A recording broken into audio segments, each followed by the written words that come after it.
The governor of Sicily, Varus, is kind of like a corrupt godfather. He's the governor or the proconsul of Sicily, and he is taking gross advantage of his position.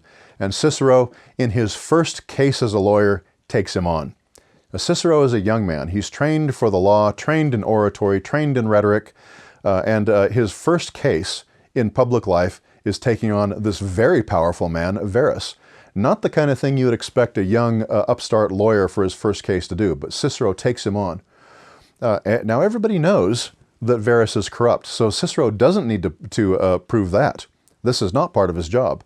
He simply needs to say, we need to not let this happen. And so in the beginning of the speech, if you paid attention to the beginning of the speech, you can see Cicero doing a number of interesting things. He says, first of all, he says, Roman cultural life has a bad reputation in the rest of the world because of what we allow.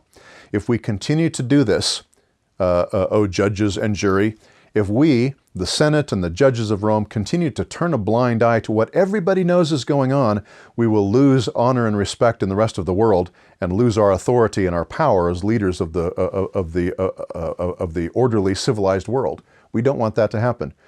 And then in a beautiful addition to his speech, he doesn't just say, you senators and you judges will be guilty of complicity in injustice if you don't convict Varus. He says we. He includes himself in his appeal. He says, I too am part of this. I'm doing my job and we're all in this together. We want to preserve our reputation as the Roman people of virtue and nobility and honor. And he says, and I'm putting my own neck on the line. If I'm not careful, Varus is going to have his assassins come out and take me out so that I can't conduct this trial. I'm risking myself too. And so he makes an appeal to his own personal honor. Now, in ancient Roman rhetoric, this is known as ethos, the ethical appeal. The appeal to ethos is an appeal where the rhetorician, the orator, the speaker in a political assembly or in a courtroom talks in such a way that the audience understands that he is credible, he knows what he's talking about, and he's benevolent. He has in mind the good of his audience. So he's competent and he's benevolent. And we see this in Cicero's speech. He has the appeal to ethos.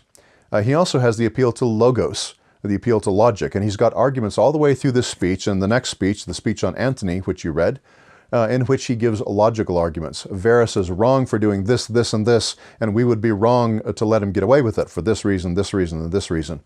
So when he uses logic, it's an appeal to logos. When he appeals to his own credibility, it's an appeal to ethos. And when he appeals to the emotions of the people, saying, if we don't do this, we'll be dishonored in the eyes of the world. We should be ashamed of ourselves. Look at us, we call ourselves Romans, and yet we let this happen right under our noses. And I'm right along with there. I've got my neck on the line too, and I would be ashamed to let this happen.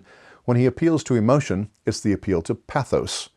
What people used to call the pathetic appeal, but the word pathetic has a very different connotation now.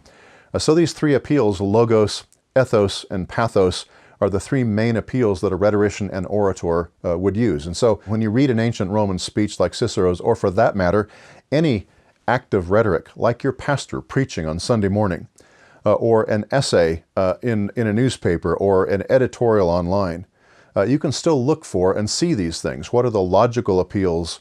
What are the appeals to the credibility of the speaker? How does he inspire in us trust in his competence to deal with this topic? And how does he try to move our emotions, which is a legitimate thing to do?